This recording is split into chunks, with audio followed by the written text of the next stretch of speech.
No dia 14 de junho de 1947, um objeto voador não identificado caiu em Roosevelt, uma pequena cidade localizada em Novo México, nos Estados Unidos. Segundo as manchetes da época, não passava de um balão de vigilância da Força Aérea dos Estados Unidos, mas estranhas evidências apontavam para algo completamente diferente disso, transformando esse em um dos casos mais conhecidos e investigados envolvendo extraterrestres. Sentiu o clima de mistério no ar, né? Mas ó, antes de falar mais sobre o assunto, já vai deixando seu like aqui embaixo. Se você não faz parte da família ainda, é só se inscrever. Tem vídeo todo dia aqui no canal. E claro, meus queridos, se preparem, porque hoje nós veremos o caso mais estranho sobre alienígenas que já existiu. Eu sou o Thiago Tadeu e sejam bem-vindos ao Mundo Inverso.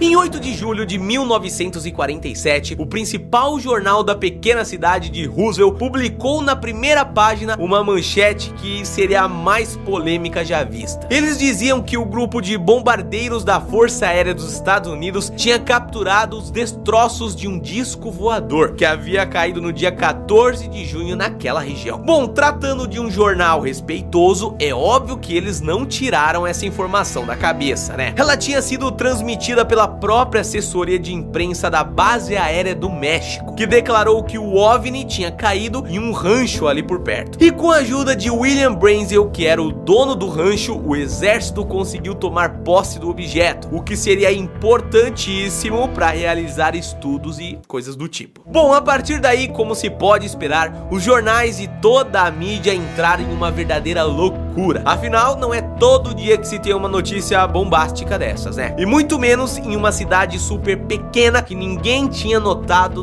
nada nela antes. O problema foi que no meio desse auê todo que a informação provocou, né, aconteceu uma coisa muito estranha. Apenas algumas horas depois que a notícia tinha começado a correr solta, um quartel superior que ficava no Texas recolheu os destroços do disco voador que estavam em Roosevelt e desmentiu a situação perante a imprensa, dizendo que na verdade não passava de um balão de vigilância da Força Aérea. Bom, família, em uma escala de 0 a 10, o quão estranho isso está parecendo pra vocês? O que aconteceu na prática foi que basicamente um quartel de uma cidade super pequena identificou os destroços do disco voador, mas assim que a notícia foi divulgada, um quartel maior da cidade, né, uma cidade grande ali do Texas, foi lá, pegou todo o material falando uma parada completamente diferente pra galera da imprensa. Não preciso nem dizer que os conspiradores de plantão ficaram super com o pé atrás, né? Não só conspiradores, mas eu acho que todo mundo, se eu fosse um cidadão de lá de Roosevelt, eu com certeza ia ficar meio espantado. Além disso, o próprio William Brazel, que foi o rancheiro que capturou o disco voador lá, do nada deu um depoimento dizendo que tudo que ele tinha encontrado eram pedaços de borracha, papel alumínio e acessórios metálicos, dando a entender que foi forçado a falar isso, já que pouco antes estava certo do que tinha visto, viu? Bom, logo após isso, o caso foi tido como encerrado, mas o mistério permaneceu no ar, né? A parada foi que em 31 anos após o caso ter sido arquivado, ó, presta bem atenção nisso, viu? Jesse Marcel, que foi o coronel que pegou lá no rancho os destroços ali que caiu e levou pro Texas, ele mesmo disse pra imprensa que se tratava de um balão militar. Bom, nessa época aí, ele já estava aposentado na altura do rolê. E foi aí que o físico nuclear Stanton Terry Friedman entrou na área, já que resolveu se aproveitar do fato de Marcel estar aposentado para ir atrás de informações sobre o caso. Afinal, nessa altura do campeonato, ele já não devia ter muito o que perder, né? E foi aí que conseguiu uma entrevista do cara, que acabou revelando coisas importantíssimas para dar seguimento à investigação. Ele disse que nunca tinha visto absolutamente nada parecido com o que ele viu na cidade de Roosevelt e que acreditava fortemente que o objeto era assim de origem extraterrestre. Captaram aqui comigo, família? E mais ainda, viu? Pouco antes dele morrer, Marcel ainda declarou que realmente se tratava de um disco voador e que ele mesmo tinha trocado os restos do disco por materiais de balão, só para forjar a foto que foi divulgada para a imprensa, desmentindo o caso na época. Enquanto, claro, cumpria ordens superiores que pediram para ele acobertar o caso e fingir que nada demais tinha acontecido, né? É meio que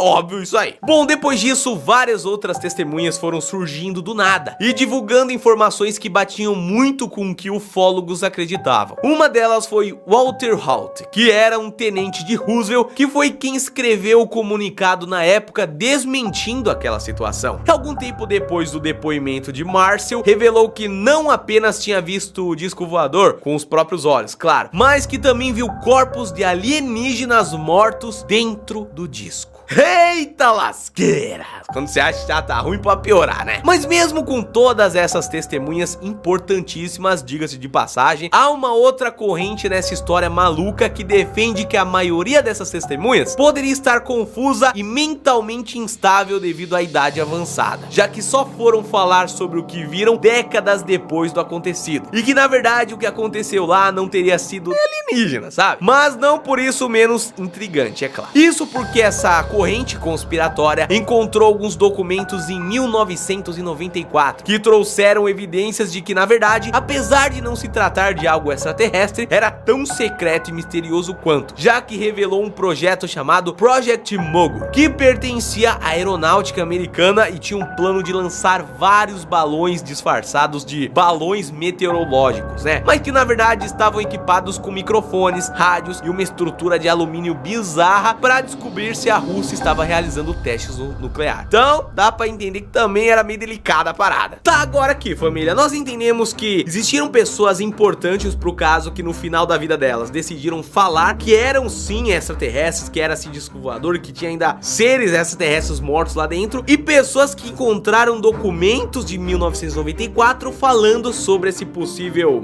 satélite aí pra espionar a Rússia, enfim, seja lá o que for. Vem cá, o que você acredita? Você acredita que com a idade as pessoas vão perdendo meio realmente o sentido e inventando tudo isso? Ou vocês acham que só porque elas estavam no final da vida elas decidiram abrir a boca e falar mesmo o que tinha acontecido? Família, sei lá. Ai, meu Deus do céu, tá tudo muito sinistro. Mas bom, família, no meio de tantas informações que só confundem entre si próprias, fica até difícil de saber em que lado da história acreditar, né? Mas uma coisa é certa, que tem algo bizarro e ultra secreto por trás disso, não há dúvidas, tá bom? E claro, muito bem, um documento pode ter sido forjado na época que aconteceu, porque eles saberiam que se fosse à tona mais alguma coisa, já teria um documento ali, vai que, né? Ou então eles fazem isso pra ficar estocando documentos de vários anos aleatórios, só pra, ah não, se isso aconteceu aqui em 2010 é porque lá em não sei quando a gente fez um teste. Não tô falando nada, só tô falando alguma coisa, mas não é nada, não precisa acreditar não. Eu sou meio da conspiração também, um pouquinho, talvez. Mas não é isso, meus queridos, esse foi o caso mais estranho sobre alienígenas que já existiu. Se você tem alguma informação a acrescentar sobre isso, ou se você já avistou alguma coisa aí no céu perto da sua casa, deixa aqui nos comentários, vai. Eu sou uma pessoa que eu acredito muito que existe vida fora da Terra. Não é possível que nesse galáxias tudo que existe, somos só nós os privilegiados da vida, né? Pelo amor de Deus. Mas vai cada um com a sua história, claro. Não esquece que amanhã tem mais, porque tem vídeo todo dia aqui no canal. Então fique esperto com o de amanhã, viu? Um abraço e até lá. Valeu!